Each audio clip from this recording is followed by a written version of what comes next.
Omule, de ești bogat,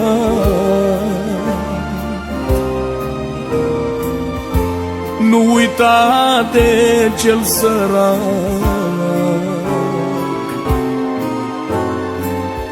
Vezi că Dumnezeu te încearcă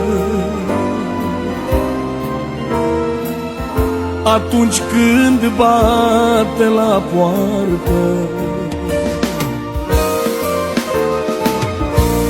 Omule, de ești bogat, nu fi rău cu cel sărac. Vezi că Dumnezeu te încearcă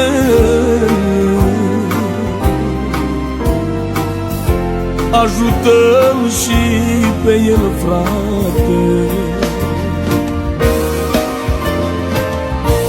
Ce-ai făcut tu pentru oricine, face Dumnezeu cu tine, face Dumnezeu cu tine.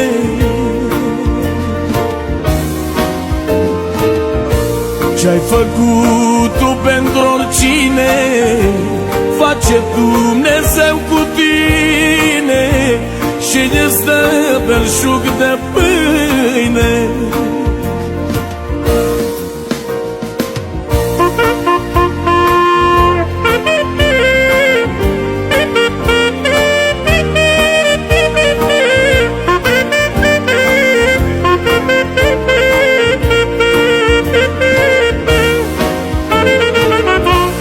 Adu, frate, în casa ta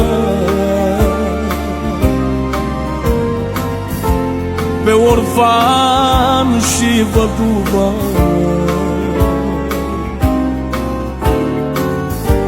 dă-le tot ce trebuie.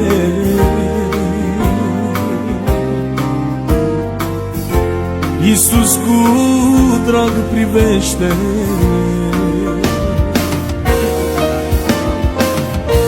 Adu, frate, în casa ta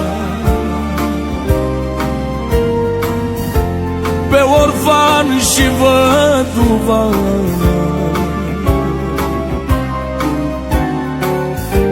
dă-le tot ce trebuie.